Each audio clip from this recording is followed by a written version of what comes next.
Good afternoon, everybody. Welcome to the regular meeting of council for November 21st.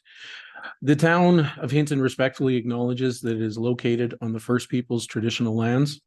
We recognize this traditional territory to show respect and understanding to those who walked in this land since time immemorial. Today, we uphold our ongoing responsibility to work together in the spirit of the intent of the treaties with all the First Peoples and nations that call this place home. The town expresses gratitude for the opportunity to build a better community on these sacred lands for generations to come. And with that, I'd like to call this meeting to order. And first on the agenda is to the adoption of the agenda. So council, any additions or deletions? Councillor Magoon. Thank you, Mr. Chair. I'd like to amend the agenda so that 5.1 and 5.2, the swearing in ceremony, oath of office, and the Canadian Volunteer Fire Services Awards presentation presented by the mayor-elect are moved to immediately after the adoption of the agenda, please. Thank you, Councillor Magoon. Council, we have a motion to amend the agenda, moving 5.1, 5.2. Any question, Councillor Taylor?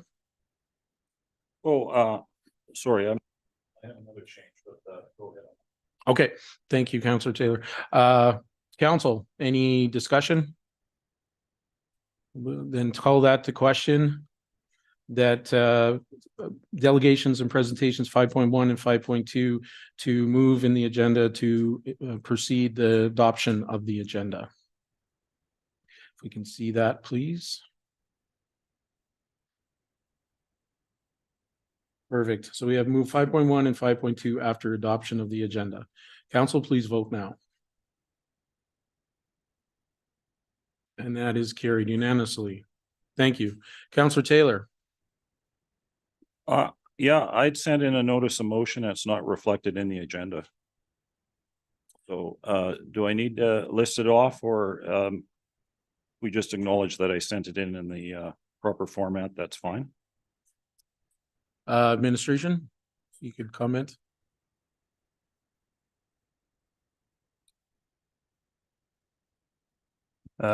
Through the chair to members of council, we do have the notices of motion provided in the proper format. So notice can be provided once we get to section 8 of the agenda. Thank you. Thank you.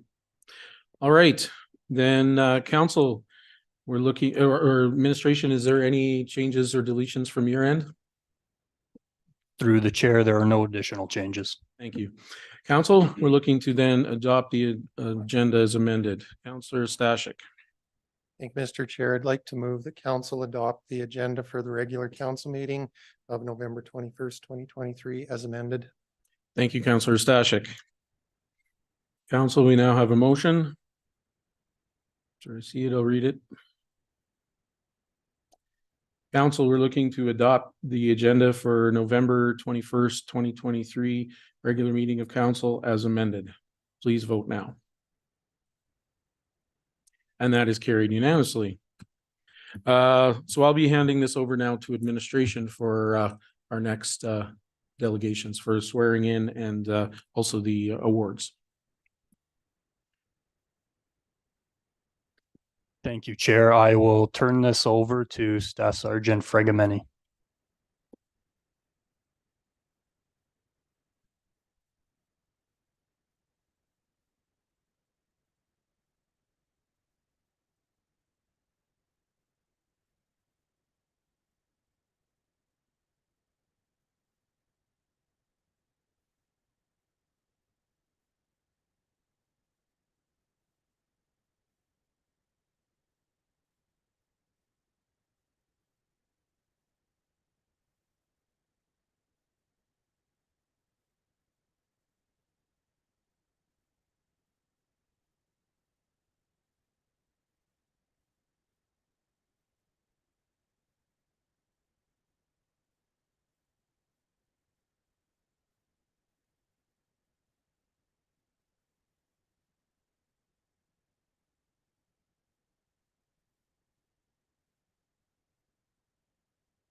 And that brings us to item 5.2 on the agenda, Canadian Volunteer Fire Service Awards presentation presented by the mayor.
Mhm.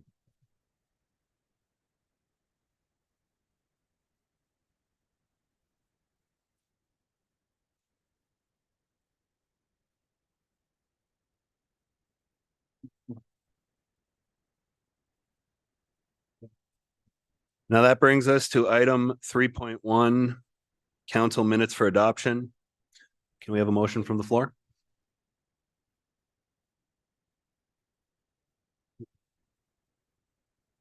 Councillor Hawes?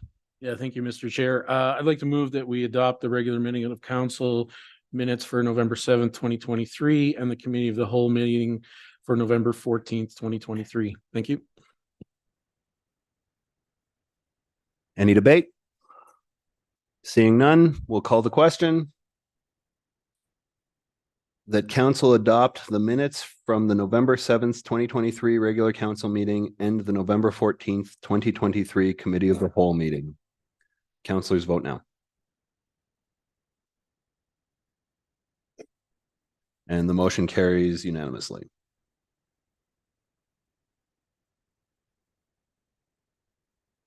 This brings us to item number 4, citizens minute with council. Administration, are there any citizens registered for the minute with council?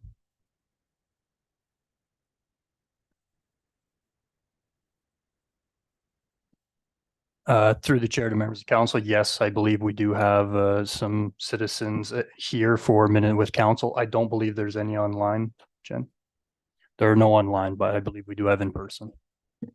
Okay, from the floor, are there any citizens present for minute with council?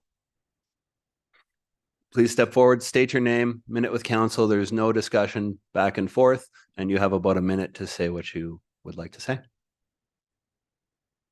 My name is Tara Riedel. I live in the Sunset Hillcrest Trailer Court. In regards to the proposed bylaw, it really is not necessary for the landowners to know the value that you're putting on a unit that I own. It's also not my responsibility to make sure the taxes are paid for every other unit in there. The rent will increase not to cover what I pay for taxes. That rent in those units is going to double. Now, we're going to suffer as owners. The people that were never asked are the people that are renting. They're already struggling to make it, and this is going to destroy them. And as well, you know, if they decide to not pay the taxes, the town's going to put our units up for tax sale when we've already paid. And if you sell the trailer park as a whole unit, you are still selling my privately owned unit. And I have an issue with that. What little control we have in regards to living in that trailer park will be taken away from us. And I find that extremely disrespectful from this bylaw. I think it's very disrespectful to the citizens who live there. And it's kind of taking advantage of them. So that's it. Thank you very much. Are there any other citizens in the audience or on the floor wishing to speak with council today? Seeing none, we'll move to item 5, delegations and presentations, and item 5.3, RCMP quarterly report presented by Staff Sergeant Fragomeni.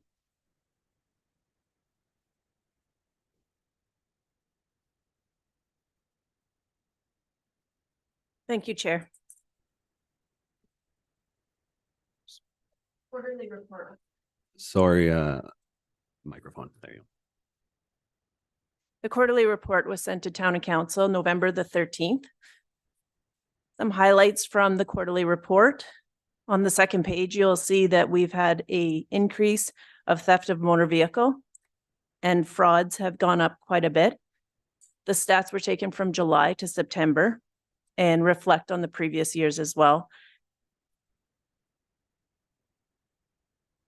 The other notes to be made would be the increase in false alarms. Much of our time is spent responding to false alarms within the town of Hinton.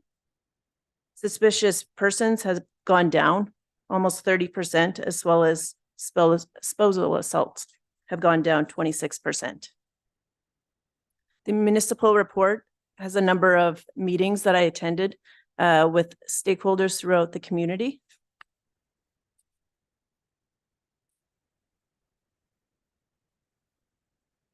On page 8, you will see that currently we have 16 members at the detachment with 1 on special leave, which means they are graduated back to work. We have a number of hard vacancies, as well as the annual plan for Hinton is to staff 17 of those positions, and I am currently 2 down from the 17.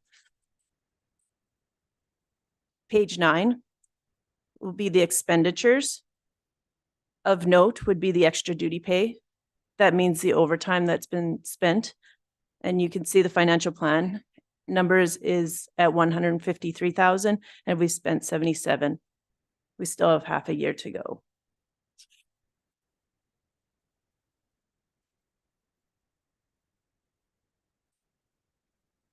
That's the quarterly report, subject to any question you may have. Thank you, Staff Sergeant. Councillors, Councillor Hawes. Thank you, Mr. Chair. I have a number of questions. I'll start off with the first one, and actually one that I didn't have. I'm curious on the false alarms. They've gone up. My understanding, and I was an owner of or am an owner of an alarm system, and if false alarms go off, there was possibly a fine to it. Are we administrating that? And I guess what are first of all, the nature of the false alarms? Are there people calling, or are they alarm systems? And then my other question is, are we fining the false alarms after 3, I believe it is? What I can say about the false alarms is that the RCMP have a policy that we attend all calls for false alarms. We attend all calls for service. Mm-hmm. We have not gone down the route of starting to charge people. Normally we take the education route where we try and find a key holder that can either respond. Other detachments have taken a different route in the sense they either charge or they have policy saying that unless it's a 2-hit alarm, they don't respond. I believe that we should be responding to these calls. Many of them could be real calls for break and enters. And I believe that we should be going to these calls, but there is many that are false alarms where we need to work with the homeowners and the business owners to come up with a different plan and make sure they have key holders in place. Okay, thank you. Councillor Magoon. Thank you, Mr. Mayor. Staff Sergeant, my question involves the established positions for what you're currently at versus what you ideally should be staffed at. What has been the impact for the detachment in being down those 2 positions? And also, I think a bigger question is, what are you seeing as being the impact of the citizens in the community and how that shortage is impacting them? Through the chair to Councillor Magoon. With our reduce in manpower, we have had to change scheduling as well as the amount of members that are on shift, which it turns out that we would have less proactive patrols, less community engagement. We do try and work with what we have. We do have a number of very engaged members that do still enjoy the community patrol. So at times they're doing it on their own time. It's a struggle. We are working with staffing to get those 2 positions filled as soon as possible. It comes down to national recruiting, and we are working within even our community to try and recruit from the rural areas. So we have to do our part in that sense, but it's definitely a struggle, and we are working with staffing to try and get some new recruits here. I would say it's a struggle to get new recruits here due to the increase of housing in Hinton, as well as the very few rental properties. So that has been an added struggle to getting members to Hinton. Thank you very much. Thank you, Mr. Mayor. Councillor Taylor. I ask you this question because this is an issue and it's related to the human trafficking that's being reported publicly. Are there any cases of human trafficking going on in Hinton that are significant?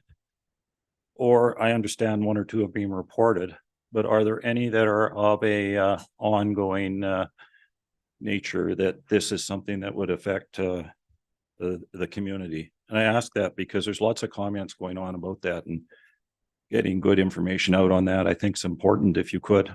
Thank you. Through the chair to Councillor Taylor.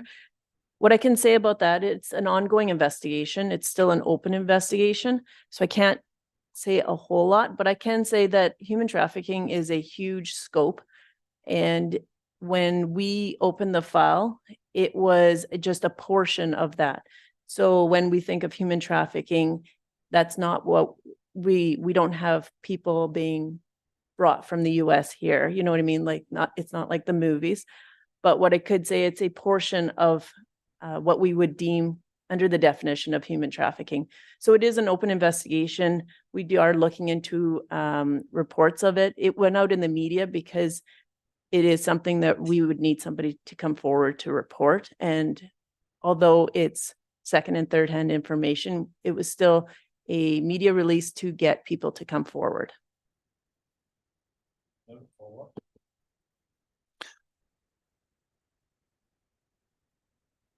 Yes. It's fair to say there's been one report that's been investigated. That's correct. There is It's- one It's not an investigation. it's not an ongoing issue that seems to be continuing. It hasn't been reported repeatedly. That's correct. At this point, we have nobody else coming forward to report it. Thank you very much. Councillor Haas. Thank you, Mr. Mayor. I was going to ask about on one of you met with the CAOs. I've had a number of conversations about camps around our community with different members of our community with a great deal of concerns. And I noticed that there was an action plan created with both agencies, and I'm assuming that's with our peace officers and with yourselves. I'm curious if you can comment on what some of the agencies what the plans are to try and manage these camps, and because there's a great concern of the criminal element that is on the outskirts of our community, and they're not in our town but are affecting our town. So any comment on that? Through the chair to Councillor Haas, this is an ongoing issue that we're dealing with. At this time, when we get reports of the camps, it is dealt with very differently, whether it's town property or whether it's King's land. Mm-hmm. If we're dealing with King's land, which is bordering along the town, we have to deal with the conservation officers, and they have different policies in dealing with the camps. Within town, we work in partnership with the bylaw officers. Members will respond and then return with the bylaw officers in order to, I guess I would say, move them along. But we also engage other partners such as help, such as options, to find other sources of housing and sources of food, so that we can not only just Band-Aid effect and move it along and actually find a solution for some of these people who are finding themselves living in camps. So my biggest the key is residents need to report the camps to us, and we will respond along with our partners to deal with the camps. So thank you, Mr. Mayor. Anything else from council? Councillor Haas. Yeah, and this is kind of actually probably a spinoff a little bit from Councillor Magoon's question. I'm curious, you had a meeting with Vista Coal, and from that meeting, I understand there's looking at expanding and potentially bringing in more population, and with more population comes possible crime. So you met with them, and I guess it's a spinoff to by meeting with Vista. I know that we're still in the beginning stages with Mondi, but is that another area that the RCMP are going to meet with? Because I understand there's going to be also a number of people, both transient and temporary or permanent, coming to our communities. But I guess my major question is, what's the results of that interview, and what impact are we going to see with our RCMP in our community? Through the chair to Councillor Haas, the meeting I had with Coal Spur Vista was a socioeconomic impact on our emergency services. Mm-hmm. So the information that I had, that they're looking at expansion date of late 2024, increased temporary workers in the area of 270 people. He asked what the impact would be on emergency services, including the CN, Yellowhead peace officers, town peace officers, EMS, fire. And we spoke about current staffing in the detachment, as well as the rural part of our detachment. in regards to bringing in a large amount of temp workers at one time. Other concerns that were brought up were temporary housing and food costs within Hinton, and overall the cost of living in Hinton. I was able to reflect on my partnership with the mill, because the mill brings in temporary workers every year. We have a very close relationship with the mill, and they inform us when the temporary workers come in. And usually if they are based out of a certain area or hotels, we are able to know that information. We also work well with them. So if we have any issues with the temporary workers, we report that back to the mill, so that if it shuts down again, we don't have to deal with the same people. So going forward, I engage with all companies that come into our community to bring in the temporary workers, so that we can work in partnership and make sure it's a smooth transaction as they're in our community. Excellent.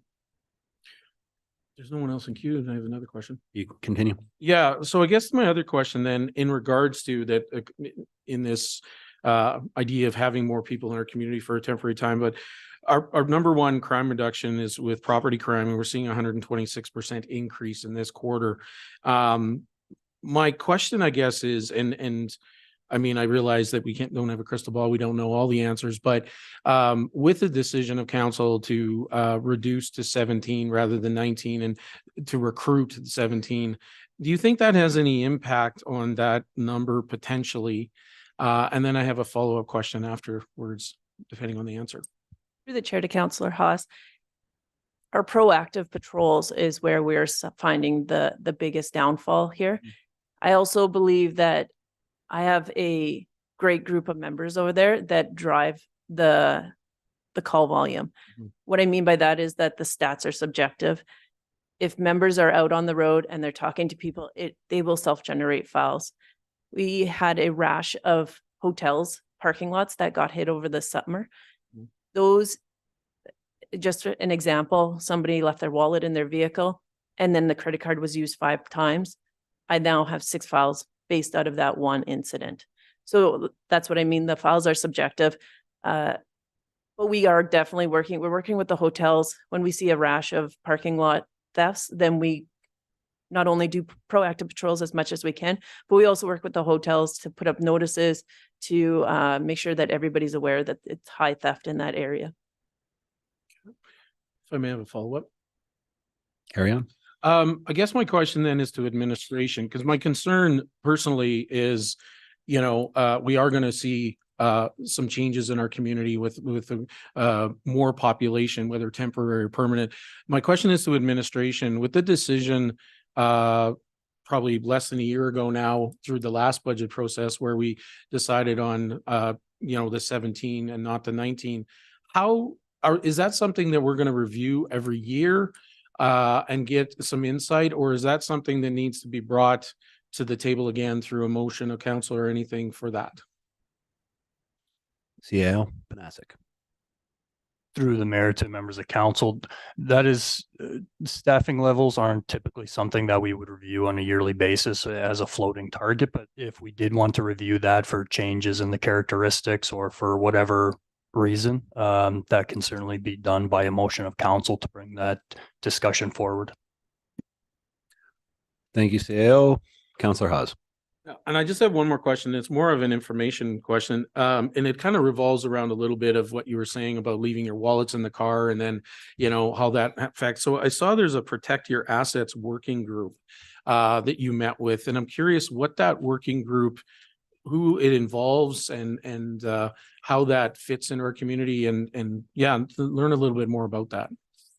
Through the chair to Councillor Haas, I've been working with this program, Protect Your Assets, since April 2023, the spring of, and it's through an FCSS grant. The goal of the project was to bring awareness to the senior population in Hinton on how they can better protect themselves against scams in regards to new technology that's coming out and other trends that we are seeing. We built this group so that we could come up with a presentation, and a number of volunteers came forward and they will be taking the presentation out into our community to present to other groups so that the word of mouth continues and we can have a discussion around and how we can better protect our seniors in our community. Okay, if I may just follow up. So that's what I know a couple of members came to our last meeting and discussed the scams. I guess my curiosity is there a potential to expanding it to more than just technology and things, but I think part of it is education. A lot of the crimes that are happening are they're crimes of opportunity, and things are left in the back of pickup trucks. They're left in the cabs, they're left in doors are unlocked and things like that. So I'm just curious if this group has ever also discussed expanding it into further crimes other than just scams, technology and things like that. Through the chair to Councillor Haas, the grant was applied for through the seniors program funding stream. So their main focus was on the scams that a number of seniors were falling victim to in the number of dollars that were being lost to these scams by our senior residents was a staggering number. Mm-hmm. So that was why the program was created. I'm sure after when they do a review of the program, it will have very positive results in our community. And maybe at that point, they could expand from there. So that's just, again, an opportunity for the public to realize. And I really appreciate that you said that they stole the wallet, which is one file, breaking into the vehicle and then using it 6 times is another 6 files, which makes things even more complicated. So I think it's just a clear message to the community is please be careful of, because we're taking the resource away from the streets as much, following up with all of those. So if people can just be proactive and make sure that they're locking their stuff up and trying to prevent some of these crimes, that's the most important thing. So that's all I'd say. Thank you. And to tech support, are we okay over there? Thank you, Councillor Oz. Anything else from council? Do we have a motion to accept for information?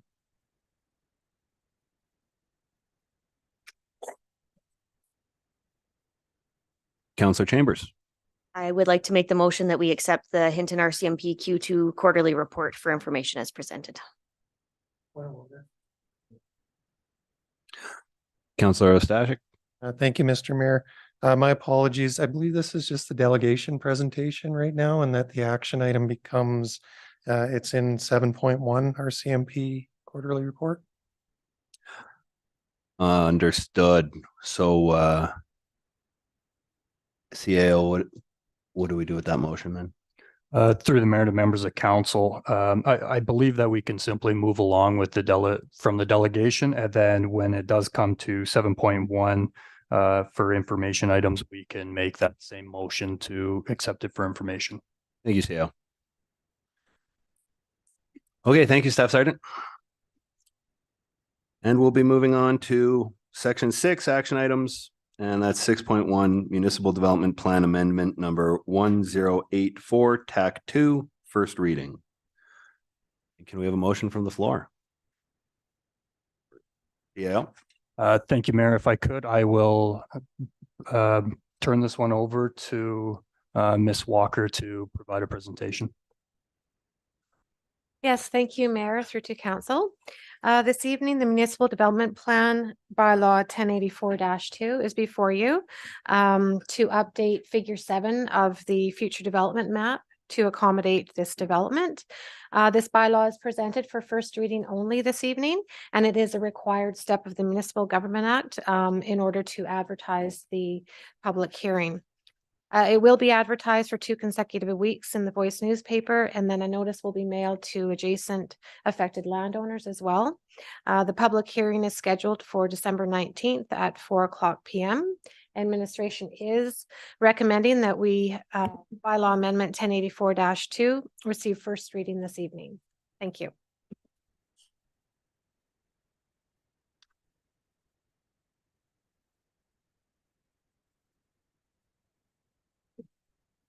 Councillor Haas. Thank you, Mr. Mayor. I'd like to make the motion that council give Municipal Development Plan Bylaw number 1084-2 first reading. And if I could quickly speak to it. I mean, this is part of the process. This is what starts the public hearing, getting feedback from the community members, you know, and it starts with this. So I'm comfortable with the first reading, and excited also because it is a major development in our community that, you know, this is one step closer to something happening. These are the essential steps to it. So thank you, Mr. Mayor. Councillor Taylor. Administration, my questions are related to the figure 7, the map that you've got circled here. You've got an area circled in the bottom diagram with the big red circle. And my question is that doesn't seem to be synchronized with the area that's circled in Schedule A in the other bylaw. So the reason why we've got one area circled there and a different area over here. Wouldn't they be the same area?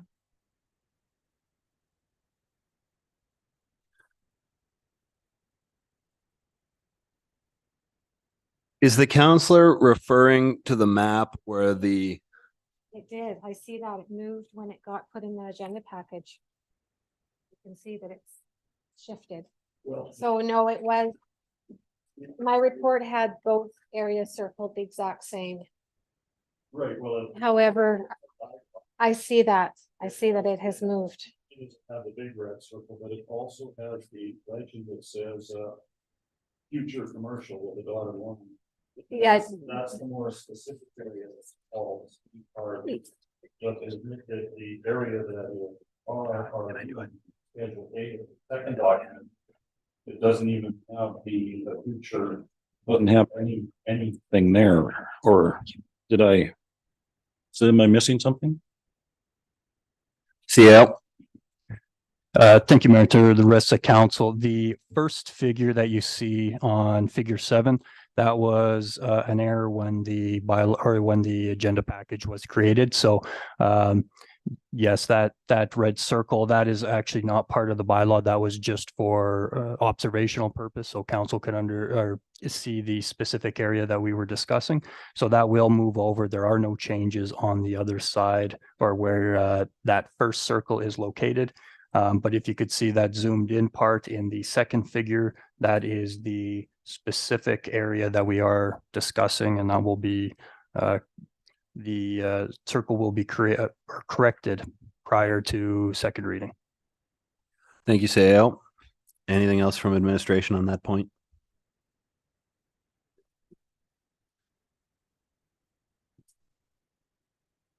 Councillor Magoon. Thank you, Mr. Mayor. For myself, I'll support the first reading this evening, but there's a couple of things I think that are worth noting in the public forum. The first thing is for people who maybe want to know more about the potential amendment.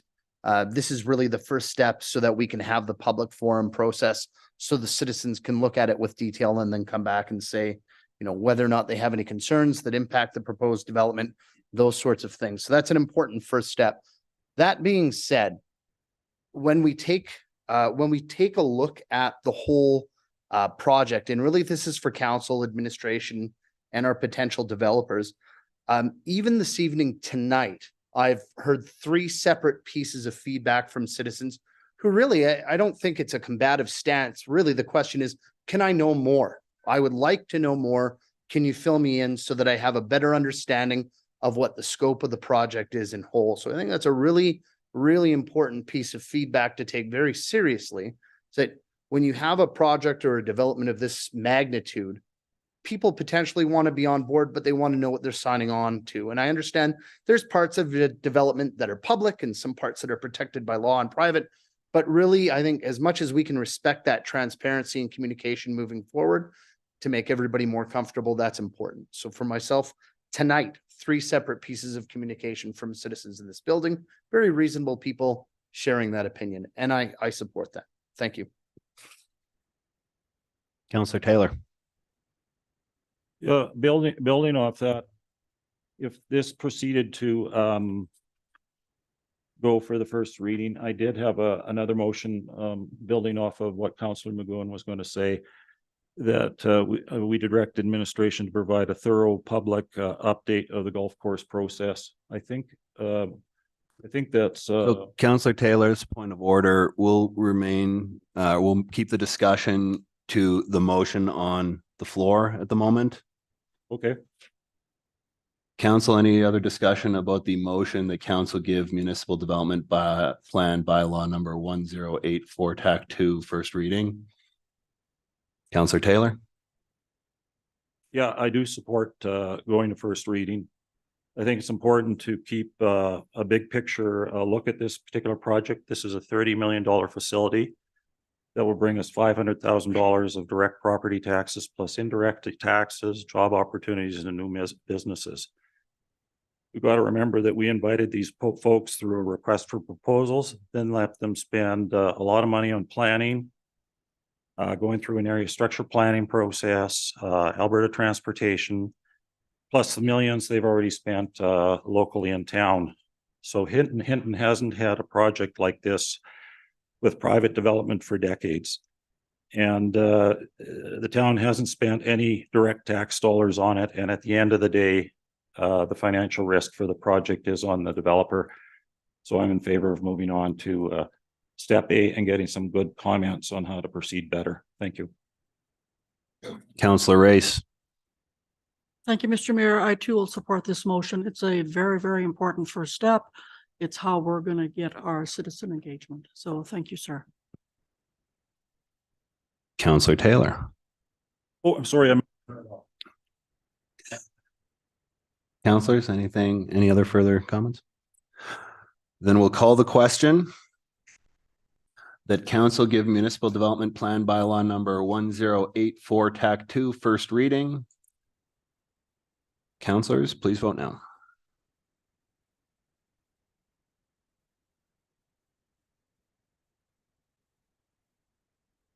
And that carries unanimously.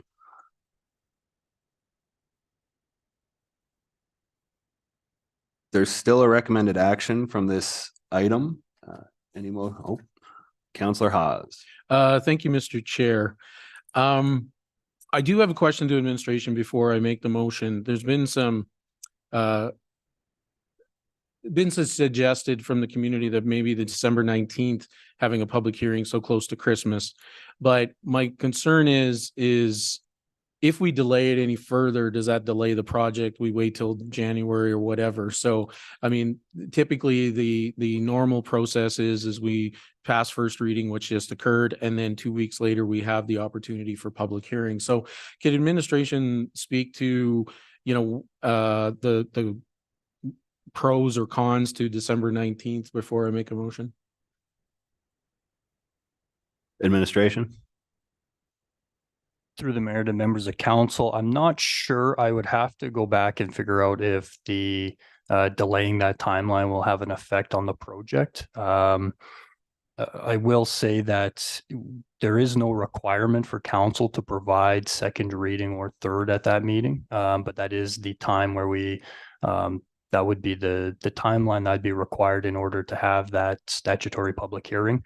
So I don't know if it'll have a major effect on the project itself, but I could certainly get back to council. But my hope is that with the knowledge that we do not have to provide those additional 2 readings, and we can certainly continue to gather public input throughout that time, I would still be comfortable with that December 19th date. Councillor Haas. Yeah, thank you, Mr. Mayor. With that and no red flags, I'm going to move the council direct administration to schedule a public hearing on December 19th, 2023 at 4 p.m. in the council chambers to hear public comments on the bylaw number 1084-2. And if I could quickly speak to it, this is the opportunity. We are a notice in advance. We're going to have this public hearing.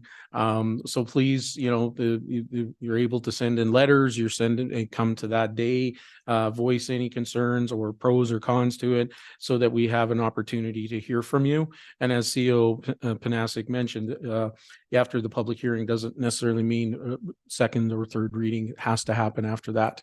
So I'm comfortable with the 19th. Thank you, Mr. Mayor. Councillor Magoon. Thank you, Mr. Mayor. I'm supportive of the motion on the floor insofar that it provides us actually with an extension to the regular amount of time that we might not, or pardon me, that we might normally pursue 2 weeks with a public hearing. For myself, again, I think the best thing that could happen on the 19th is that between now and then, the public gets the key pieces of information that they need to feel good about what's going on or not. So I do anticipate something from a colleague. But again, that would be the best outcome on the 19th, is that people get the information that they're sort of looking for to answer the questions about the project, so that it is a wholly unexciting process. That would be, I think, what I'd look forward to the most. Councillor Chambers. I agree. I think that in the absence of proper information, it's very easy for us to fill in the blanks. And I think that we could probably clean up a lot of the conversation that would happen on the 19th by having some accurate information that's kind of rolled out to clean up, to do a little bit of housekeeping on some of the key issues and key questions. There's a lot out there. Obviously, I supported the first reading of this. I have a lot to catch up on. We have a lot to catch up on in this whole process, but I do think some good information coming out from the town prior to this could make it a really generative discussion on that date and giving us a little bit of time. So I support that as well. Any further discussion from council? Then the chair will call the question that council direct administration to schedule a public hearing on December 19th, 2023 at 4 p.m. in the council chambers to hear public comments on bylaw number 1084 TAC 2. Councillors, please vote now. And the motion is carried unanimously. That brings us to action item number 6.2. Sorry, Councillor Taylor. Would now be an appropriate time for me to mention my comments? Thank you. Now you can comment on the amendment or on the first reading. Yes. Thank you so much.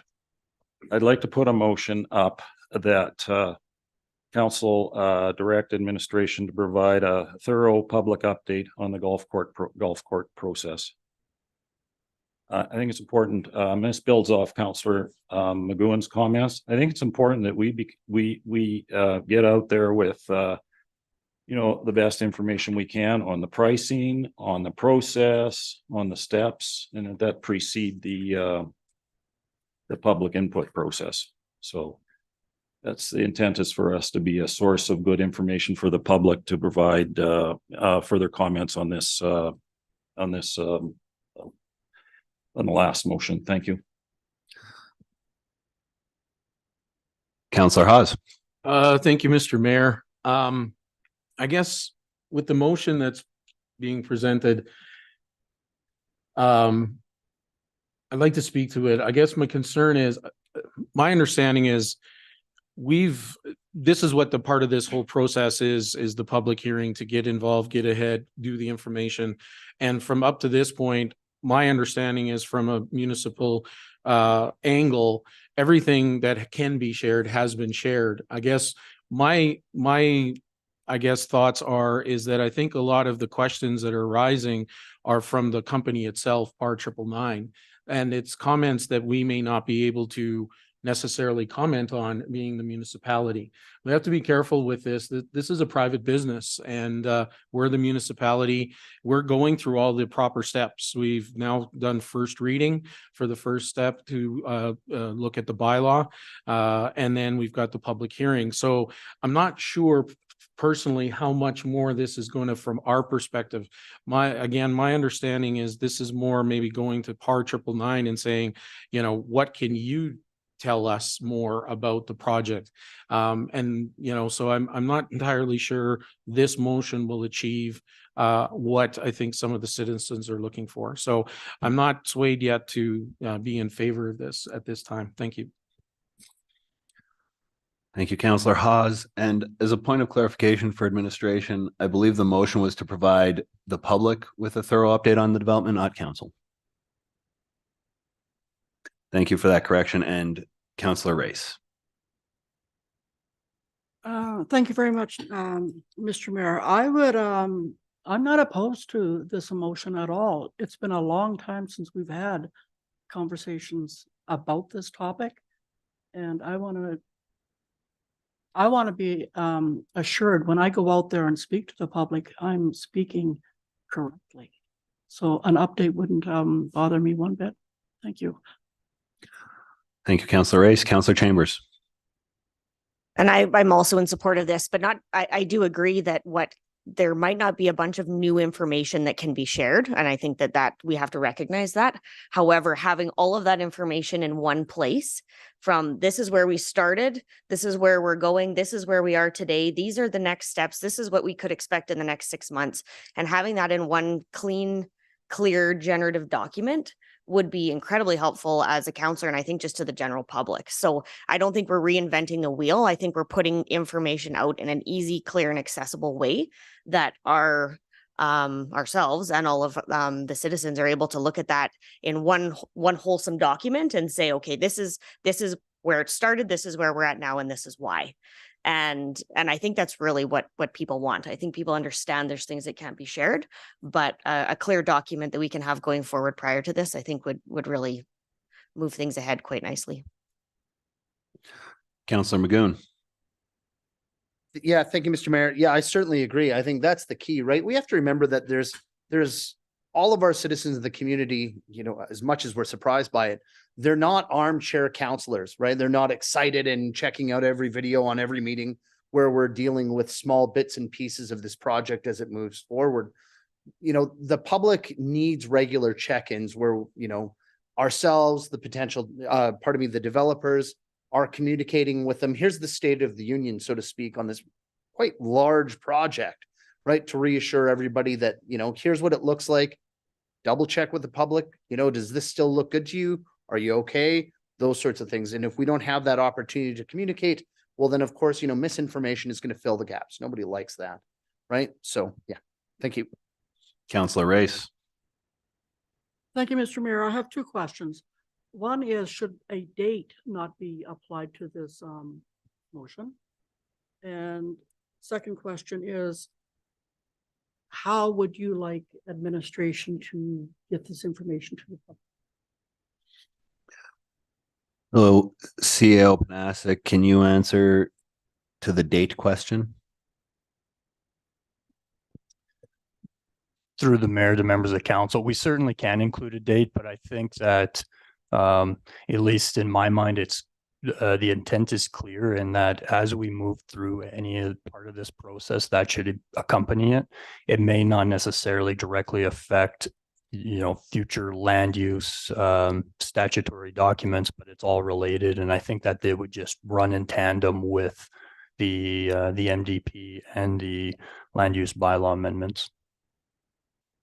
And to further clarify, do you require any further clarification on this point from Councillor Taylor at this time? Through the mayor to members of council, no, I think I think the motion's clear. I think that I believe that this sequence of events and how things are going to progress over the next little while and what steps we're at and what are left, we can share the conceptual designs. And we will certainly work with our partners at Part 999 if there's any other additional information that we can share. Anything that we can, we will share. Yes, Councillor Race. Okay, so here's my question. We're going to have a public hearing December 19th. Will the public have all this information prior to the 19th? So they're coming in well informed. And CAO Panasic. Through the mayor to members of council, yes, this will be provided prior to the 19th. Councillor Haas. Thank you, Mr. Chair. So I've been swayed. I will be in favor of this, but I do have just a couple of clarifying statements. One, just to be clear that this is not going to be coming back to council. This is the motion as it reads is just going directly to the public. So it's not going to be a report that's brought back to council with anything. Is that I want to just make that very clear the way it's worded. And the other thing, I just again urge our citizens to, I'm all for sharing information, but there again still may be information. I know Councillor Taylor mentioned some numbers and things like that, but again, if we could have shared those, I think we would have by now, but there's reasons for why we have not.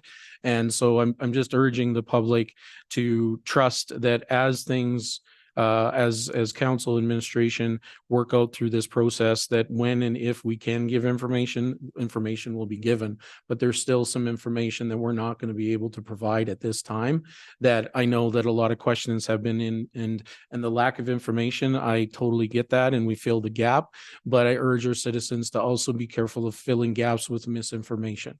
When we can, we'll bring it forward. But there's a process we have to follow. So thank you. Councillor Taylor. Councillor Taylor is not proposing that we release anything proprietary. Never did. The one thing you did miss when you mentioned was information on the processes for pricing. I know obviously we can't talk about the price for the land, but in this info package, one of the subjects for discussion is how the land was priced and the processes for pricing. And I think that's important to get those processes out there so people understand that, you know, there's certain things that you tell the public and there's certain things you can't tell the public. And here's the process in addition to, you know, the other things that we're doing. That's all Councillor Taylor is proposing. And I hope you include that in that. Thank you.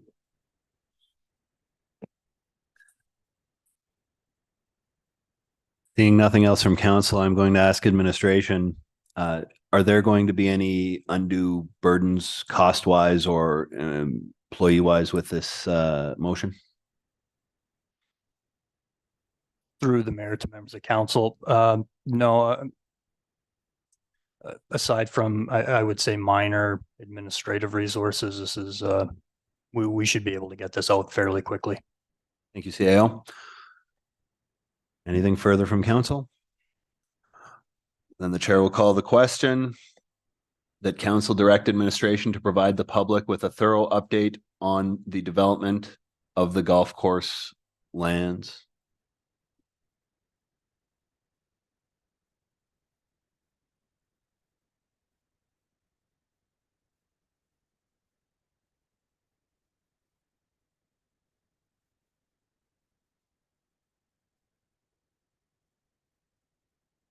And council, please vote now.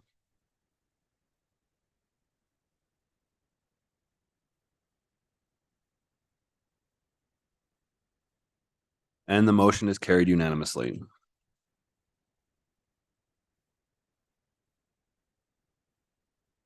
Council, anything further on item 6.1? Seeing nothing, we'll move to item 6.2, land use bylaw amendment number 1088 TAC 18, first reading. And CAO, is there a presentation for this?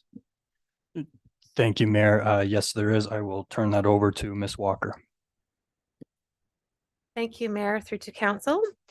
Land use bylaw amendment 1088-18 is for the purpose of providing 2 new land use districts for the purpose of this development, specifically to this area, which consists of a residential recreation village as well as a commercial recreation village. And with that, again, we are just presenting first reading this evening, and it's a required step to advertise under the Municipal Government Act. Again, we will be advertising the public hearing notice and sending out notices to the adjacent affected landowners. And as well, I would like to just add to our last comment there with regards to the evening of the public hearing.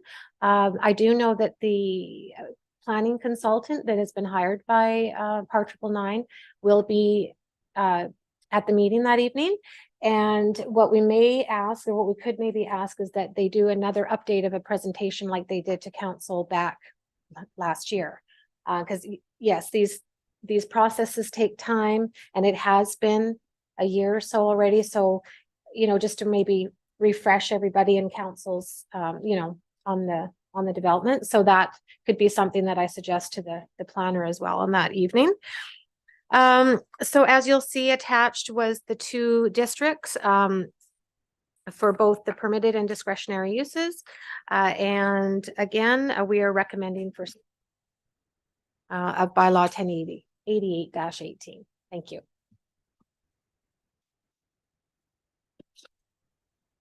Thank you, administration. Councillor Magoon. Thank you, Mr. Mayor. I'd like to move the council give the land use bylaw number 1088-18 first reading, and just very briefly, very much in line with my comments and concerns with the previous item. This will move that forward to a public hearing, but also we've now have a motion that's been supported on the floor to present the public with additional important information to make the public hearing more informative. Thank you. Any discussion from council? Then the chair will move. Sorry, we have a motion on the floor. The question. Thank you. The chair will call the question. The council give land use bylaw number 1088 TAC 18 first reading. Councillors, please vote now.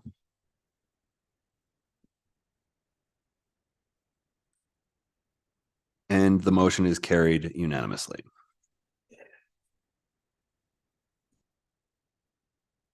Councillor Haas. Thank you, Mr. Mayor. I'd like also to move the council direct administration to schedule a public hearing for December 19th, 2023 at 4 p.m. in the council chambers to hear the public comments on bylaw number 1088-18.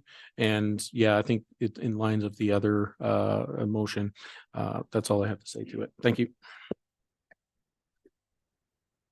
Seeing no discussion, the chair will call the question that council direct administration to schedule a public hearing for December 19th, 2023 at 4 p.m. in the council chambers to hear public comments on bylaw number 1088 TAC 18. Councillors, please vote now.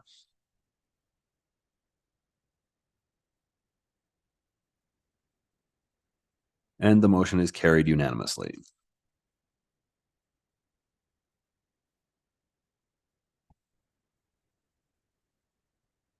Council, is there any further discussion on item 6.2? Councillor Race. Mr. Mayor, I want to circle back to administration and Miss Lorraine's comments on having a briefing for council. Now, would that require a motion of council to make that happen, or would administration just make that happen? CEO Panasic. Thank you. Through the mayor to members of council. If council would like to make a motion that council requests that the planner comes, we could have that on the books and clear, but that was administration's plan, was to request that they do come in. Thank you, CAO. Anything? Oh, okay. Councillor Haas. Yeah, just I guess a quick question in regards to that. My concern is, I guess, with and I'm happy to have them here. I guess how will that be part of the process when it comes to the actual public hearing part of it? Because I mean, the public hearing is specifically on the land use bylaw to council and to administration, but having that party here, I guess my only concern is may that open up a can of maybe more than is necessary for that public hearing? Would that be more better suited for, you know, more information to the public, you know, because I'm just concerned of how that process will work, having them present during a public hearing. So that's the only thing. How is administration looking to administer that? CAO Panasic. Through the mayor to members of council. So the plan would be that the planner would come in, but it'd be a completely separate process through a delegation but we would not incorporate them into the actual into the process of the public hearing itself, but it would be a presentation that would occur prior. Councillor Taylor. I don't want to make assumptions, but I'm assuming that briefing of the council, it would be different than the thorough public update that we just voted on. CEO Panasic. Through the chair, sorry, that it would be the same or it wouldn't be. Through the chair, I'm not sure if it will. I think that'll be determined by Part 999 and what they can share at the time, but we do intend on working with Part 999 and sharing whatever we can. So I don't know if it will be materially different. I guess it'll depend on Part 999 and how far they are along with the process, but my hope is that they can share whatever they can straight from the company. A follow-up, please. Yes, Councillor Taylor. So one is Part 999, talking about the process, and the thing we voted on was council directing administration to provide the public with an update. That will still go on, correct? CAO Panasic. Through the chair, that is correct. Thank you, CAO. Councillor Taylor, you're back in the queue. Anything further from council? Then we'll move on to item 6.3, manufactured home community engagement / legal update. And CAO Panasic, are there presentations? Thank you, Chair. Yes, I will turn this over to Ms. Borbeau. Thank you, CAO Panasic, members of the council, your worship. Before you this evening with an update on the manufactured home community engagement and the legal update. We presented to committee of the whole back in October, and it was requested that we engage directly with the residents of the mobile home park communities, as well as find out from legal if we could designate a specific number threshold in order for the bylaw to become active and only govern a smaller section of the parks in our community. So we did the direct mail engagement. There was over 400 letters sent to the homeowners, the park managers, as well as the landowners for the mobile home park. We did receive 117 responses by the due date. There's probably about 15 to 17 more that have come in past the due date. So their results are not included in the report, but there was no difference in the findings. 100% of the respondents were not in favor of the town implementing a bylaw that would have their homes assessments sent to the owner or the landowner of the manufactured home park. Almost 100% of the surveys also included a comment for council. These comments have been summarized. They had an emerging theme, and there was 4 themes: personal and financial management concerns, privacy concerns, and perceived risks that they had with having this bylaw go forward. And then there was a selection of other comments that pertain to, but not directly to, the bylaw. We did confirm with legal that under the Municipal Government Act, the town would have the ability to designate a threshold on parks that the bylaw would cover to. And in our instance, in order to only have the larger parks, we would have to have a threshold of 40 units, which was in the draft bylaw attached to the report. Based on all of the responses and our engagement with the community, administration is recommending at this time to not proceed with the proposed bylaw to levy all taxation payment responsibilities to the mobile home park landowner, and instead create a campaign to increase participation in the payment plan for all ratepayers, with a report to be presented to committee prior to September 1st, 2024. The reasoning for the September 1st date is that does allow us to have our due date of June 30th and do a comprehensive findings of if we had any positive outcomes from any engagement or communication plan of getting increased participation in the monthly payment plan. And with that, I'll take any questions. Thank you, administration. Councillor Magoon. Thank you, Mr. Mayor. I'd like to make the recommended action that council direct administration to not proceed with the proposed bylaw to levy all taxation payment responsibilities to the mobile home park landowner at this time.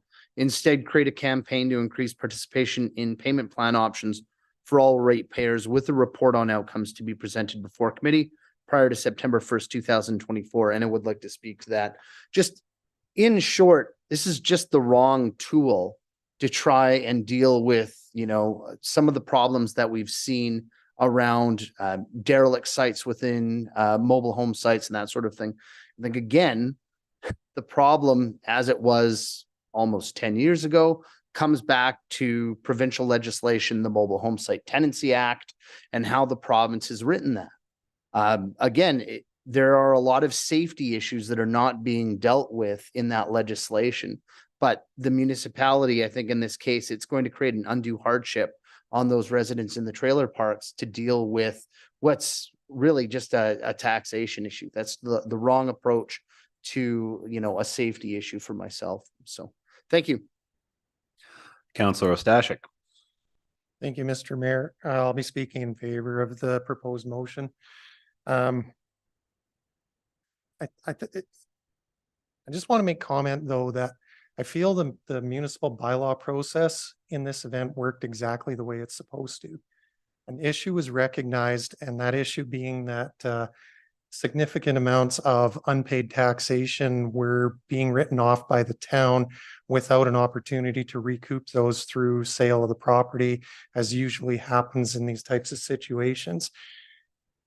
There was a proposed solution that looked good from the outside. First reading passed and it was put out for public feedback. The public feedback that I got was wholesome and it was informative, and I got a lot of good points that I didn't and probably wouldn't have considered if not for all the public feedback that I got. I think this is a good way to go about it for now, for moving forward. Hopefully we can minimize the amount of impact that unpaid taxation has on some of these properties on the community and the rest of the citizens and taxpayers in Hinton. Interestingly, one of the solutions that I talked about while discussing this with one of the park owners was that the park owners become responsible for paying the back taxes on those properties so that they can then seize them, demolish them, and get rid of them. Past practice has been that the town, well, council, has agreed to write off those taxes. And when I asked the park owner if he thought that that was fair, that the town absorbed the cost of those unpaid taxes, he said, no, it's not. And I said, so what do you think as a park owner then should be the solution in that situation? And his response was, that's the cost of doing business when you're in the business that we're in. If that happens, it's a cost of business to have to pay the back taxes so we can seize that property and demolish it. I appreciated that from him because that is a viable solution from the town's perspective to not have to continue writing off these unpaid taxes. Having that on the table is something that I'm going to endorse moving forward. And if somebody else brings it forward, I will support it. I'm not actively going to support writing off municipal taxes on these derelict properties anymore, though. Thank you. Councillor Haas. Thank you, Mr. Mayor. I too will be in support of this. And I just have a few words that the intent of this proposed bylaw, or the process that we've gone through, was never to be disrespectful. As a councillor in municipal government, we're elected to do what is best for our community. And this is one area that we've seen a number of times in my first term and second. I think the only time we've ever written off is in these areas, and it's not fair to the rest of the citizens as well. So this was an opportunity to investigate some options. And again, as Councillor Stashik mentioned, this was a great process. We heard great feedback from a lot of residents, and I'm looking forward to it, and I appreciate, as Councillor Stashik said, the input that this has also created, because I too, I struggle with writing these off and absorbing them. So, being more proactive as administration is proposing, but also when it comes down time, when we have the opportunity or have it in front of us, that we seriously consider looking at alternatives to recoup those taxes without it on the rest of the citizens. But at this time, yeah, I'm in favor of this. We'll continue to work with administration and the community to make things work. So thank you. Councillor Race. Thank you, Mr. Mayor. I too will speak in favor of this motion. I want to say right from the get-go, the citizens' voices were heard. what you said impacted our decision. And that was not me. I also want you to know, I want everyone to know that council is very approachable. We want to hear what you think. We truly do. And lastly, I want to thank everybody from Sunset who came here tonight, and Tara for you for speaking. So thank you. Councillor Taylor's up next. Yeah, I support this. I believe that when this issue first came to council, that it was probably a bigger issue than it actually was. And that's because we were dealing with a backlog of outstanding houses and delinquent properties that's built up over years for a variety of reasons. And administration has indicated even before tonight, we're going to have a campaign after tonight, apparently, but even before tonight, they've indicated that they would be correcting this going forward and enforcing taxes on a prescribed time frame, which means it would become a more manageable problem, so that this new way of charging for taxes is not as important as what it did seem to be when we first talked about it. It's a smaller issue than it seems. That's one of the reasons why I support it. Thank you. And thank you for coming. Councillor Magoon. Thank you, Mr. Mayor. Yeah, building off of also what Councillor Ostashik had mentioned, I think the other thing to remember too here is we're dealing with not just one, but multiple corporate entities that all play a differing role and honestly have a differing approach to corporate responsibility.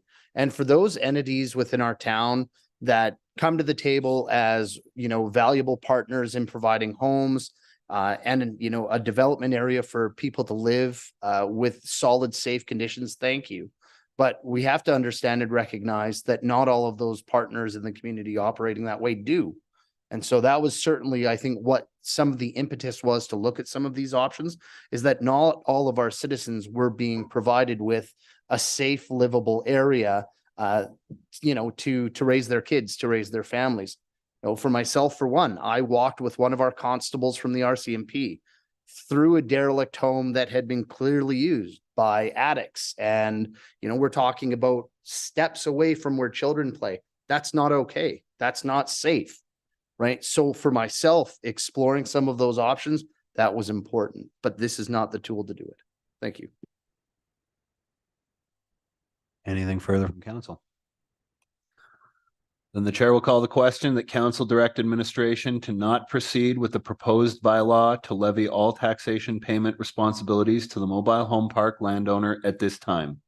Instead, create a campaign to increase participation in payment plan options for all ratepayers with a report on outcomes to be presented before committee prior to September 1st, 2024.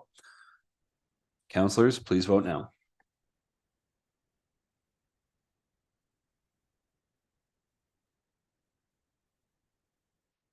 And that motion is carried unanimously.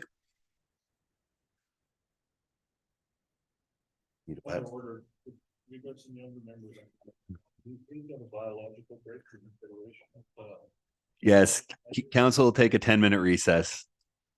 We'll return at 5:34. Thank you.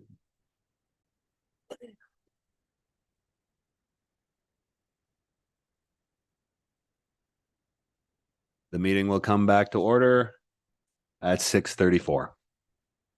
And that brings us to item 6.4, traffic bylaw number 1179, second and third reading. And CAO, is there presentations for this? Thank you, Mayor. Yes, I will turn this one over to Mr. DeBodrup.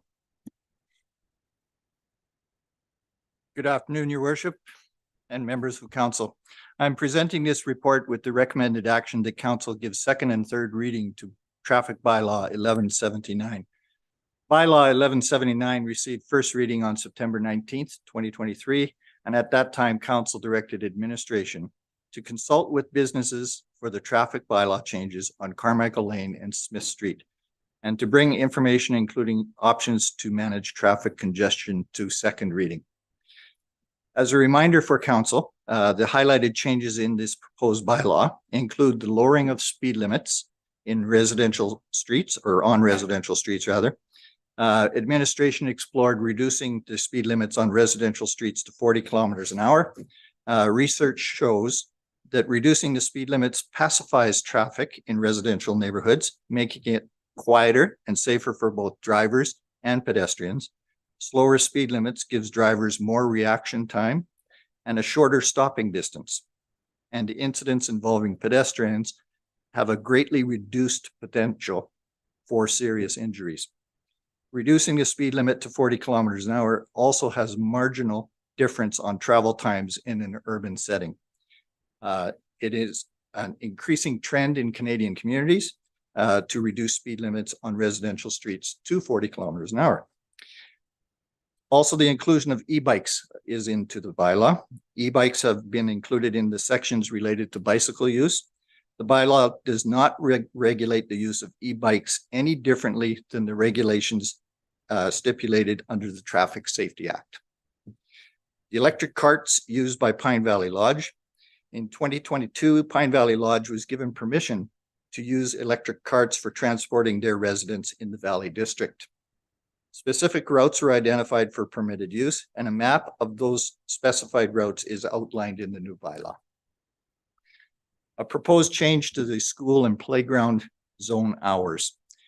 Administration has proposed to amalgamate both school zones and playground zones to apply the 30 kilometer speed limit in those areas for the hours between 7 a.m.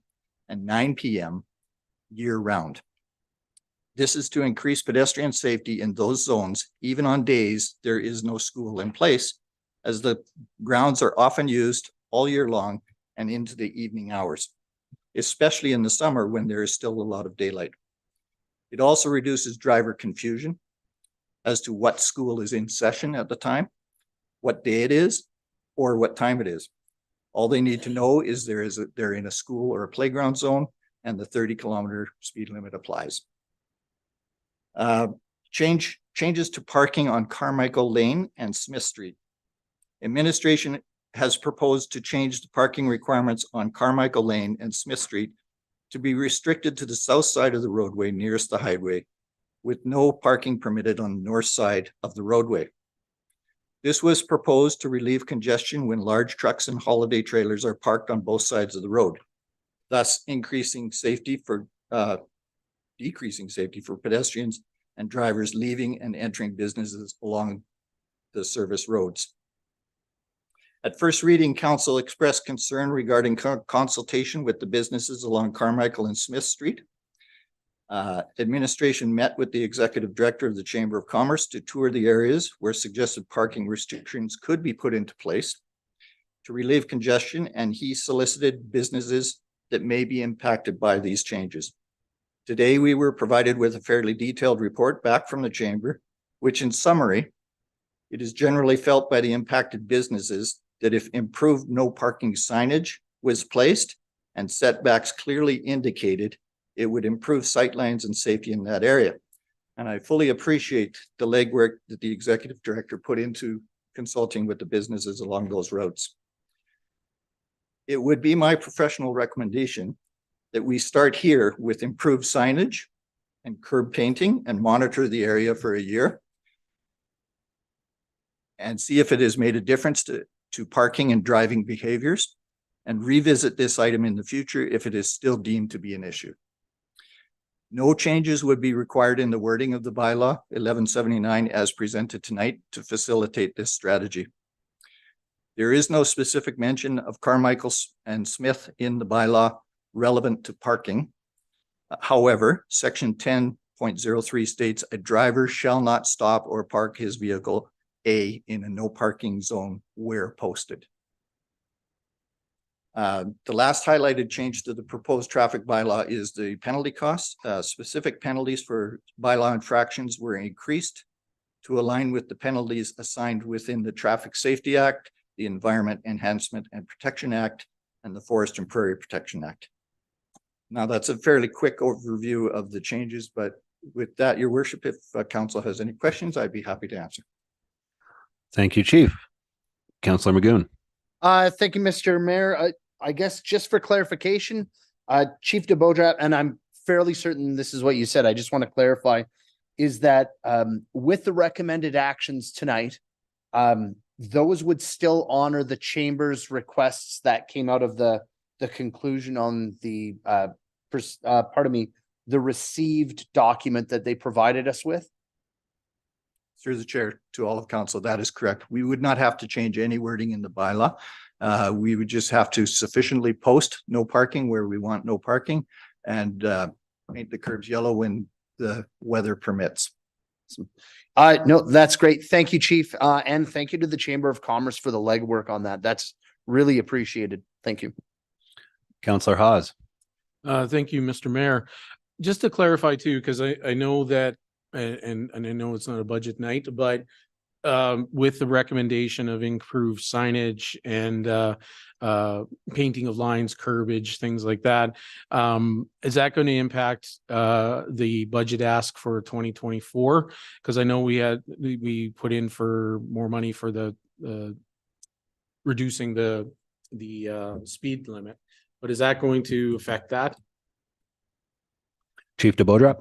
Chair, that would have minimal effect on the budget request because we still would have signage requirements for the 40 km/h change in residential areas. There is sufficient no parking signs. They may have to be relocated again when weather permits and the ground's not frozen. And then painting of the curbs, we could probably work with infrastructure and include that when we're doing regular line painting. If I may follow up with one more. I think also the possibly with the penalty costs may also be part of this as well. If we're increasing penalty costs to parking and the late fees, I think what it is that might be also a contributing factor maybe to be more mindful of where we're parking in that area specifically. So thank you. Councillor Taylor. Appreciative of the way the administration went to collect this input through the Chamber of Commerce. I thought that was a good way to do it. Chief, you caused me a little confusion when you talk about more no parking signs. When I read the Chamber report, I got that there would be no extra no parking areas. We really had a lot of areas where you shouldn't park a big truck anyways, and that we needed offsets. So are you talking about, when you say no parking signs, is that to replace signs? Or are you going to add a whole bunch of new no parking signs and significantly reduce the 90 parking stalls that were initially going to get affected? Through the chair, I think for clarity to answer your question, Councillor, we will still need to go and verify that the no parking signs that currently exist are actually placed properly. To give sufficient setbacks to the driveways, to the businesses that are along, especially Carmichael, so that there's clear sight lines. And then next construction season, I'll call it, when we're painting lines and curbs and stuff, we can actually go out and give clear indication on those driveways where there's parking and where there's no parking. And I think that will, I'm hoping that will clear up any confusion for the drivers that are parking along there. May I ask a clarifying question? You may. So we're not talking about Smith, because the chamber said that on Smith there wasn't an issue with this regard. We're just talking about the congested areas on Carmichael as identified in the chamber report, where there might be a need to put in parking until we can yellow paint lines better or something like that. That is, through the chair, that is correct. Perfect, thank you. Councillor Ostashik. Thank you, Mr. Mayor.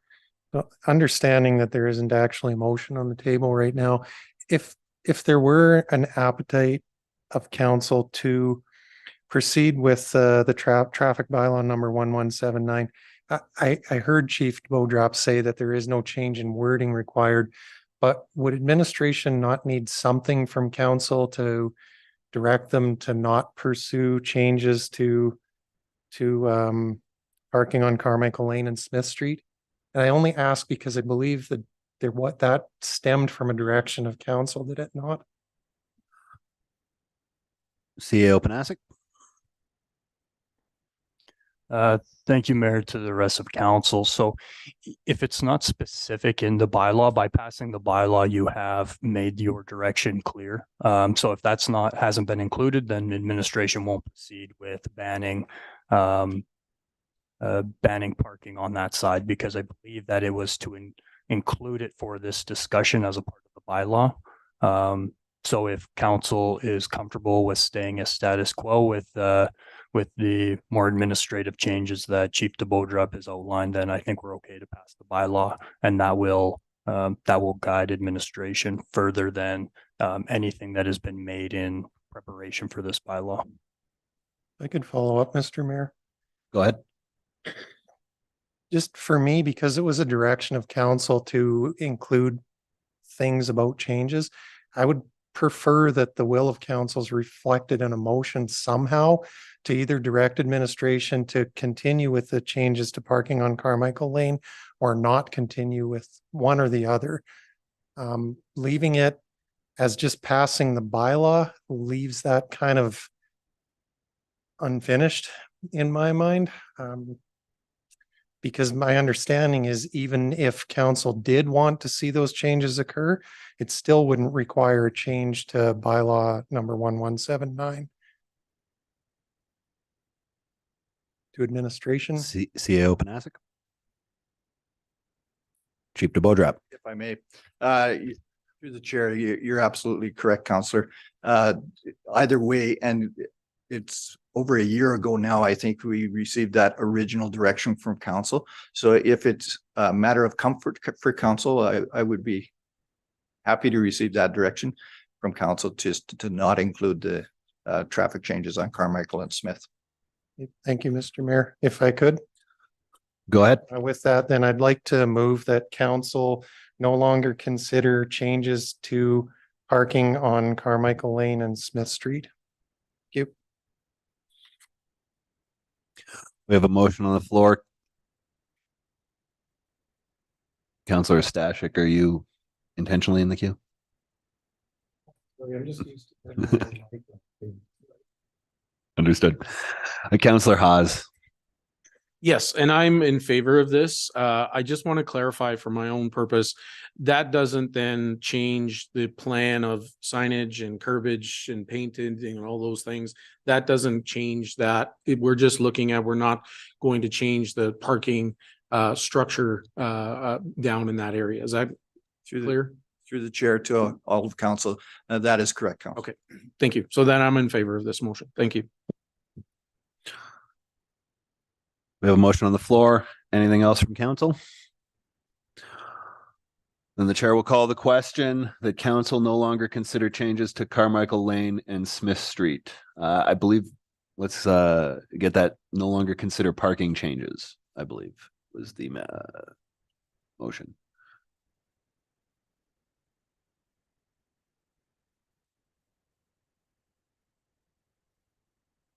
And Councillor Stashik, can you just confirm that that is the motion that you were looking for?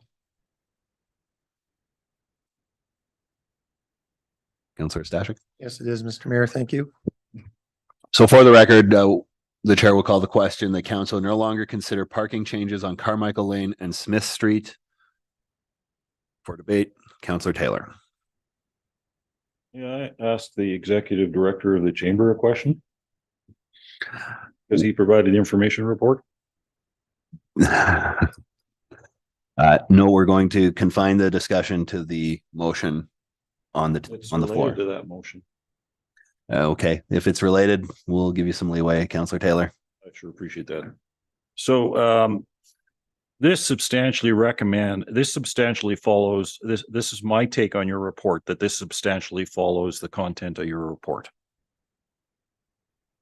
Now, you can't ask a member of the audience a question at this time, Councillor Taylor. Okay, I'll ask administration.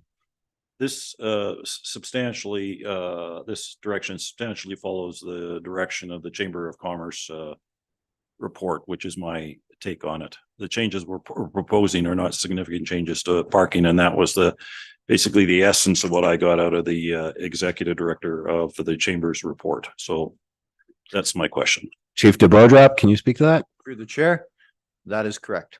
All right, thank you. Thank you, Chief. Councillor Stashik.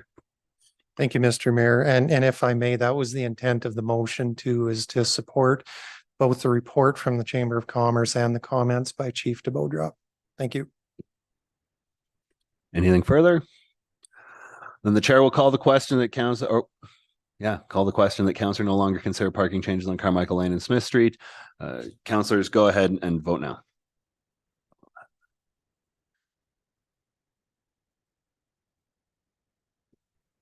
And the motion carries unanimously. Councillor Magoon.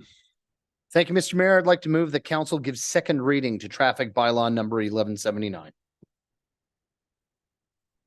And council, we have a motion on the floor. Any discussion? Councillor Taylor. Again, to administration. Was there a reason why we had two slightly different definitions of off-highway vehicles in the bylaw in sections 2.2 and 2.45?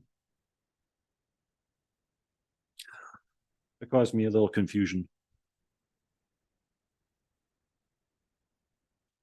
Chief DeBeaudrop, if you choose to answer that, or Through we the can chair. go to the CAO. I believe you're referring to 2.44 and which would the other one be, Councillor? 2.45 on page 47 is off-highway vehicle. And then on page 45, 2.20 is another definition of off-highway vehicle, and they're slightly different. I'm just curious as to why we have two definitions that kind of compete with each other. I couldn't quite understand that.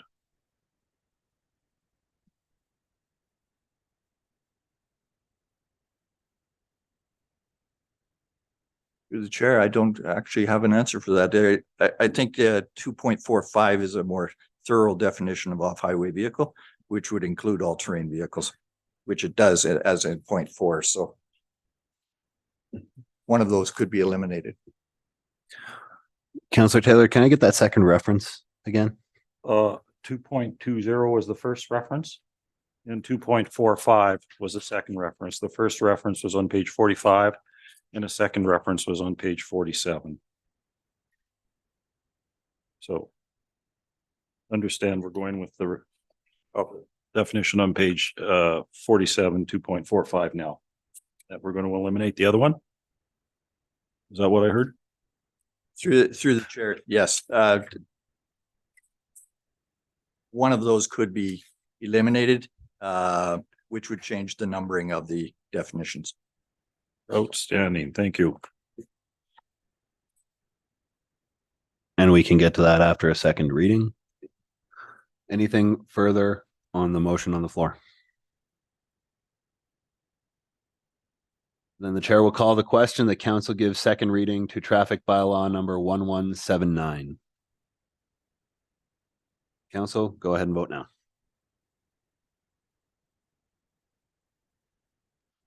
And the motion carries unanimously. Councillor Stashik. I'd like to move to direct administration to amalgamate section 2.20 and 2.45 to create one definition of off-highway vehicle. If I could, I'll just speak to it really quickly. Go ahead. I'm assuming that was an oversight that there's two definitions in there, and putting them in together and not picking one or the other gives administration the opportunity to be able to put them together and come up with the best definition that possible. And I don't think this needs to hold up the bylaw. I think we can just direct them to do that and still be able to move forward with it. Thank you.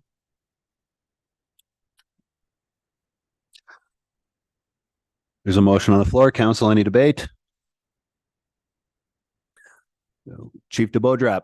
Through the chair, if it is a wish of council, I would recommend that you eliminate 2.45, the definition 2.45.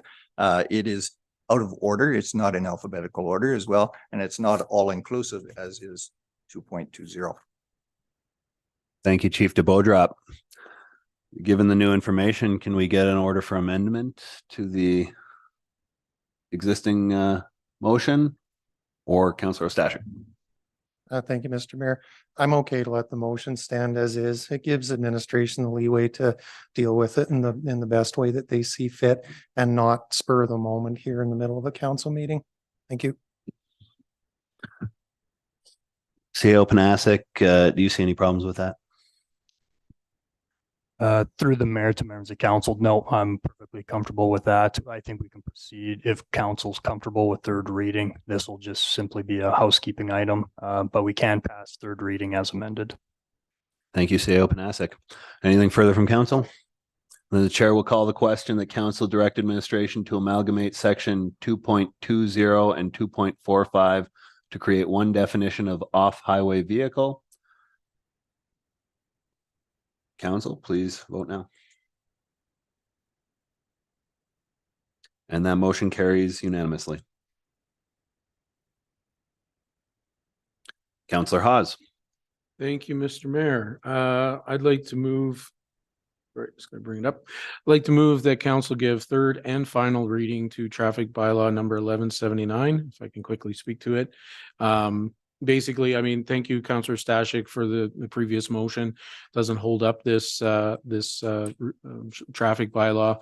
And it gives an opportunity now to proceed with any changes and everything. And it's been a long time coming. This traffic bylaw has been on the books for a while now to review. And I think we've got it in a good place. And the fact that we're also reviewing certain areas that have been highlighted, Carmichael being one of them, a year later, to see how things are working. That's a good plan. So thank you. Councillor Stashik. Mr. Mayor, I'm going to be speaking in favor of the proposed motion. I too would like to, I appreciate seeing this bylaw come to third reading. There's a lot of really good, important changes in there, supporting safety and clarity. And I think one of the biggest one from my perspective as a councillor and the feedback that I get from citizens is the change to lower speed limits of 40 kilometers per hour on residential roads. More than anything in the community regarding traffic complaints, other than maybe potholes, that's the thing that I hear the most about from citizens, is that people drive too fast on the residential roads. So I appreciate this and I look forward to council's support in passing it. Thank you. Thank you, Councillor Stashik. Anything further? Seeing nothing, the chair will call the question that council give third and final reading to traffic bylaw number 1179 as amended. Council, please vote now.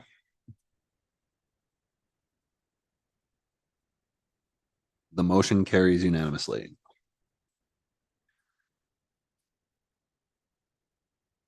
That will bring us to item 6.5, special council meeting for December 7th, 2023. CAO Panasic. Thank you, Mayor. This is being brought up verbally. There's no accompanying report, but with budget coming up, the intent is that next Tuesday for the committee of the whole, that will be specified solely for budget. And we did want to possibly allocate an additional day to discuss budget through a special meeting. And we are proposing for council's consideration to include that for December 7th. Thank you, CAO Panasic. Councillor Magoon. Thank you, Mr. Mayor. I'd like to move that council schedule a special council meeting for December 7th, 2023. Thank you.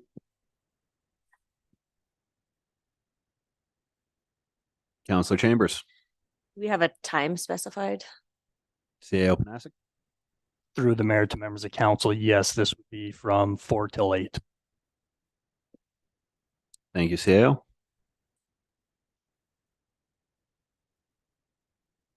Anything further from council? Then the chair will call the question that council's. Chair, if I may, my apologies. Can I recommend just an addition to this motion that council schedule a special council meeting for December 7th, 2023 for the purpose of passing the 2024 budget? Just so we can be specific on the reason for calling the special. Thank you, CAO. Councillor Stashik. I just have a bit of a concern with passing. We could change that to discussing or something Councillor Stashik, it is your motion. So if you would like to propose the wording, I would accept CAO Panasic's clarification, but maybe discussing instead of passing. If that fits with the administration's request. CO Panasic. Through the chair, yes, administration is just very confident.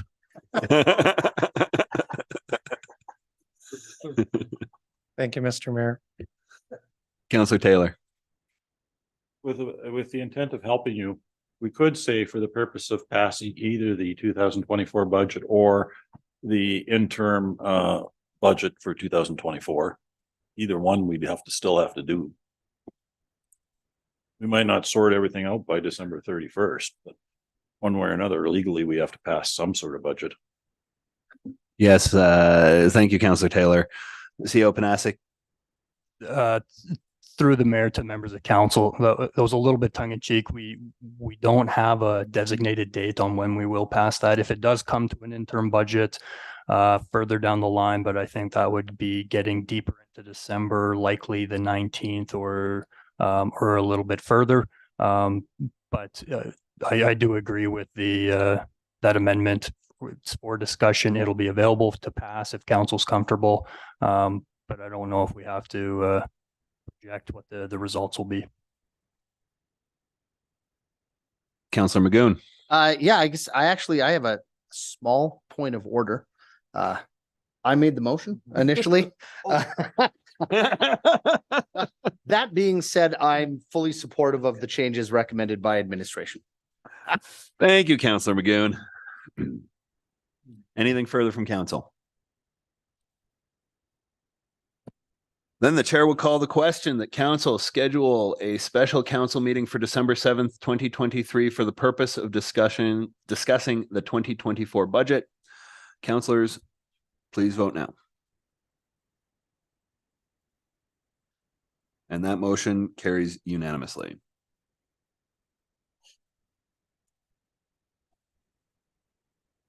And that brings us to section 7, information items, and the 7.1 Hinton RCMP Q2 quarterly report.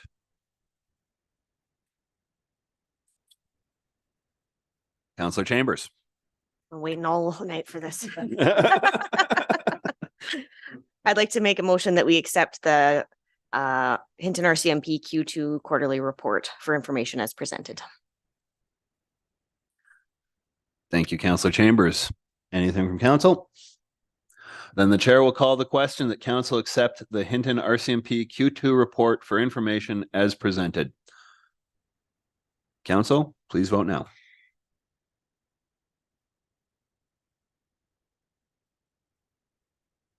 And that motion carries unanimously. This will bring us to section 8, notices of motion. CAO, are there any notices of motion? Through the mayor, yes, we do have one notice of motion, and the one has been withdrawn, and that was just a miscommunication, but we do have one notice of motion from Councillor Stewart. Thank you, CAO.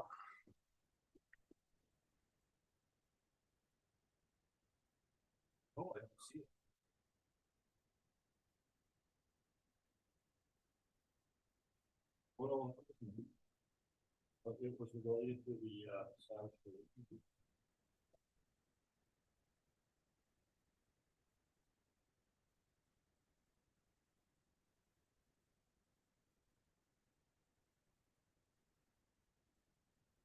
the notice of motion was that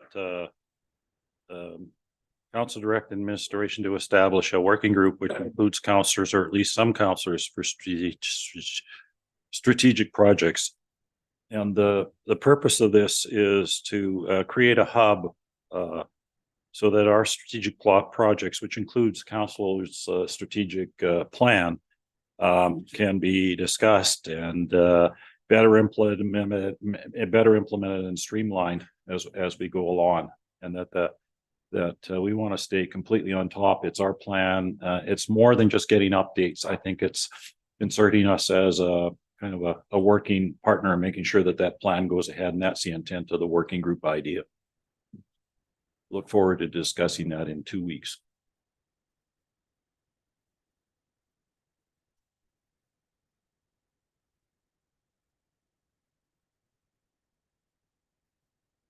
Thank you very much. That concludes section 8.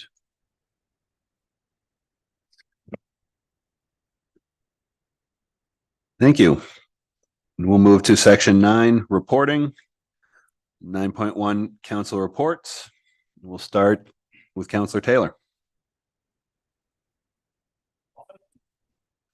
Excellent things to report with respect to the Hinton football Wolfpack.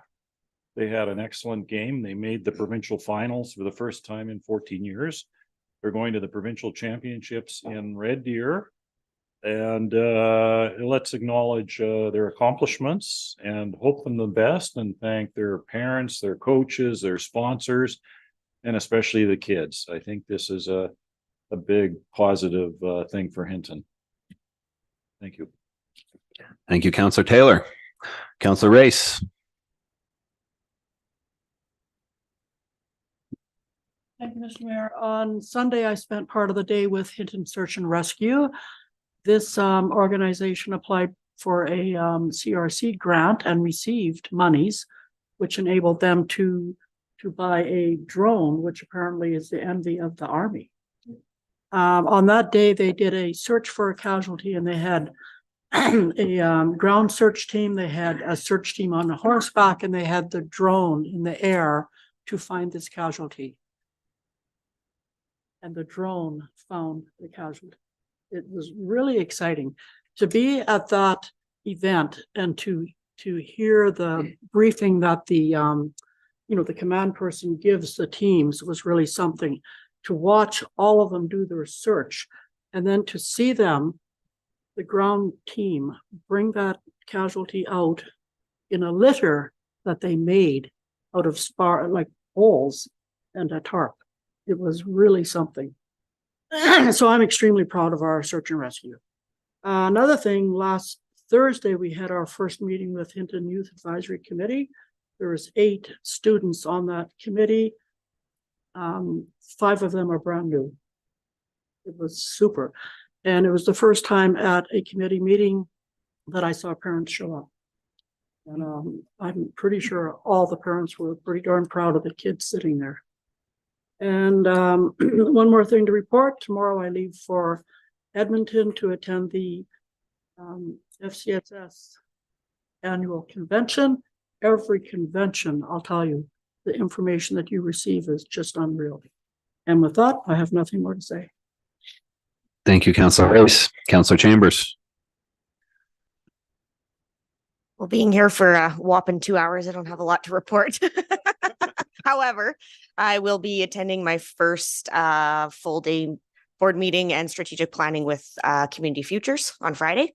My calendar is filling up rapidly, which is exciting, getting all the calendar invites for the committees going forward, and just really looking forward to diving in and getting caught up with everybody.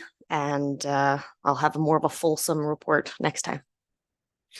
Thank you, Councillor Chambers. Councillor Haas. You get it. Thank you, Mr. Mayor. Only thing to report this evening, attended an ASH meeting on Monday. Happy to report that the new popcorn machine has arrived. So I'm not sure yet if it's been installed. It needed to be put together and some training around it. But thank you for also to town administration to set up the accommodate the electrical work that was done there. So that's exciting. Other than that, it just programs continue. There's some Christmas things coming up, and there's more to come in 2024 too, with lots of exciting things for the community. So thank you. And Councillor Magoon. Thank you, Mr. Mayor. Actually, the only thing that I'd like to touch on is to express welcome to our new colleagues, our new councillor, and our new mayor, but also to express appreciation to both Mr. Story and Mr. Labarge for running in the election. You know, for those people who haven't been part of that before, it's a bit of a nerve-wracking experience. There's a lot of time, a lot of work that goes into that. So I want to thank them for putting their names out there. And of course, to all the citizens who came out to vote. I think I would have loved to have seen a little bit higher turnout, but I understand it's by-election, but they're all important. So thank you very much. And I'm excited to move forward with seven councillors strong. Thank you. Thank you, Councillor Magoon. Councillor Ostashik. Thank you, Mr. Mayor. Yeah, I will also had the opportunity last week to attend this year's inaugural Hinton Youth Advisory Council meeting. So we got to sit down with all the new councillors, introducing them to formal meeting structure. And that was the main point of the first meeting. One of the highlights for me was a very creative and entertaining PowerPoint slideshow that was created that had a bunch of little cartoon dinosaurs introducing Robert's rules to the students. And the lead-in slide was, why can't we just roar? I thought that was great. And I think that slideshow should be mandatory viewing for anybody that ever sits on a committee. And I'm going to share it with council and administration, and hopefully we can all learn a thing or two. That's all I have to report, Mr. Mayor. Thank you. Thank you, Councillor Stashik. And for myself, I was fortunate enough to also attend the search and rescue exercise on the weekend, and the grant given by the Canadian Red Cross is phenomenal in improving and increasing our capabilities and the capabilities of our search and rescue team, not just with the drone, but also with the establishment of a mounted search and rescue division, and that is mounted on horseback, which of course for our terrain out here is a phenomenal resource. And with that, we'll go to Chief Administrative Officer reporting. CAO Panasic. Thank you, Mayor. I have nothing to report today. Thank you, CAO Panasic. Which brings us to item 10 on our agenda, closed session. Do we have a motion from the floor? Councillor Magoon. Thank you, Mr. Mayor. I'd like to move that we go into closed session. Thank you.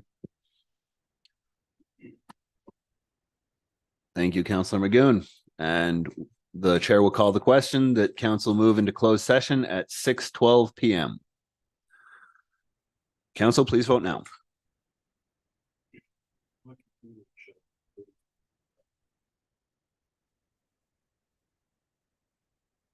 Thank you. That motion carries unanimously.